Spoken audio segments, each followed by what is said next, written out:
ایک بار کی بات ہے، کسی گاؤں میں ایک براہمن رہتا تھا۔ براہمن بہت ہی پرسکھ تھا، جو کہ بھکشا مانگ کر اپنے پریوار کا پالن پوشن کرتا تھا۔ دھیرے دھیرے اس براہمن کے گھر پر کچھ کھاد سامگری اکٹھی ہو گئی۔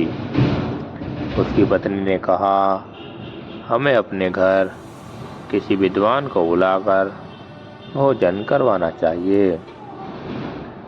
براہمن پتنی کی بات مان گیا۔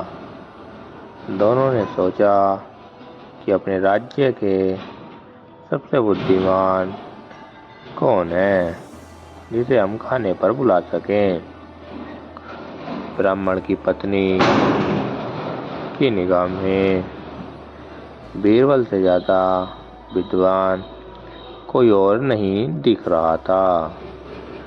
دونوں نے نشچے کیا کہ اپنے گھر بیربل کو آمنترت کرتے ہیں۔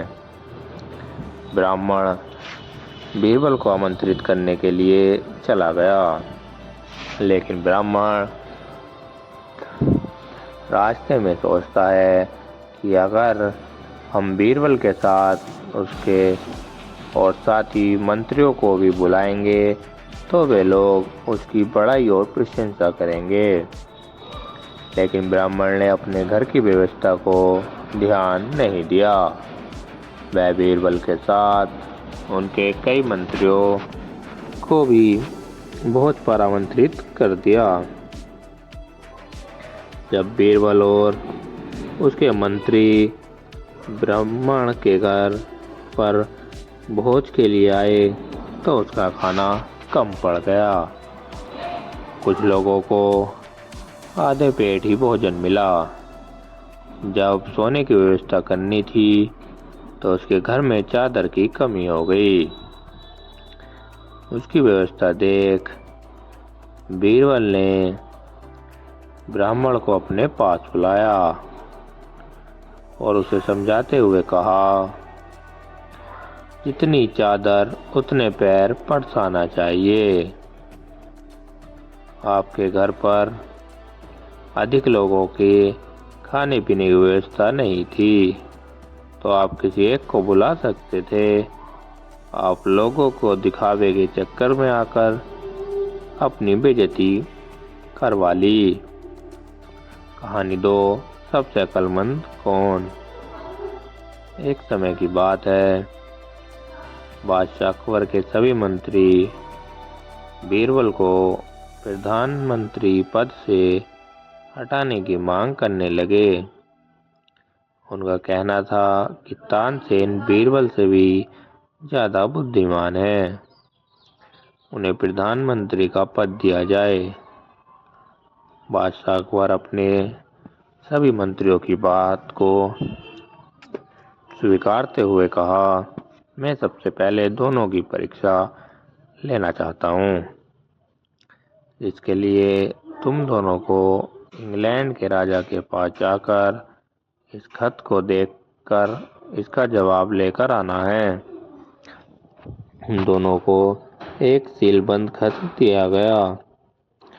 بیربل اور تان سین انگلینڈ کے راجا کے پاس پہنچے اور خط دیتے ہوئے اپنا پریچے بتایا۔ جب راجا نے خط پڑھا تو اس میں لکھا تھا، خط لانے والے کو پھانسی پر لٹکا دیا جائے۔ انگلینڈ کے راجا اپنے منتری کو آدیش دیا کہ ان دونوں کو پھانسی پر لٹکا دیا جائے۔ اگلے دن صبح ٹھیک سمے کے انوسار دونوں کو پھانسی پر چڑھانے کے لیے لایا جا رہا تھا۔ سنگیت کا تان سین بہت دکھی تھا، اس کی آنکھوں سے آنسو بہہ رہے تھے۔ وہ من ہی من سوچ رہا تھا کہ میں کیوں پردھان منتری پد کے لالچ میں پڑ گیا۔ اس کے ساتھ بیربل بہت شانت سوبھاو سے آگے بڑھ رہا تھا۔ تھوڑی دور چلنے کے بعد بیربل تانسین کے پاس گیا اور اس کے کان میں کچھ پھسپھسایا۔ جہاں بیربل پر پھانسی ہونی تھی وہاں پہنچ کر بیربل بولنے لگا، پہلے میں پھانسی پر چڑھوں گا۔ تانسین بولنے لگا، نہیں، پہلے میں پھانسی پر چڑھوں گا۔ دونوں آپس میں جھگڑا کرنے لگے۔ جلاد نے دونوں کے برتاؤ کو دیکھ کر راجا کے پاس خبر پہنچا دیا۔ راجا وہاں پر آ کر دونوں کے دوارا اس طرح کے کیے جانے والے برتاؤ کا کارن جاننا چاہا۔ بیربل نے کہا، مہاراج اکبر کے جوتش نے بتایا ہے کہ اگر سندیش واہک کا آپ پھانسی دیتے ہیں تو بادشاہ اکبر آپ کے راجیہ کو آسانی سے جیت سکتا ہے۔ ان کی بات سن کر راجا بہت کرودھت ہو گیا۔ وہ ان دونوں کے ساتھ ایک خط بھیجتا ہے جس سے بادشاہ اکبر کو یدھ کے لیے للکارتا ہے۔ انگلینڈ کے پاس سے واپس لوٹ کر تانسین بادشاہ اکبر کے سامنے ہاتھ جوڑ کر نمستک ہو کر کہا، جہاں پناہ میں آپ کے دربار کا پردھان منتری بننے لائق نہیں ہوں، کرپیا بیربل کو منتری بننے دیں۔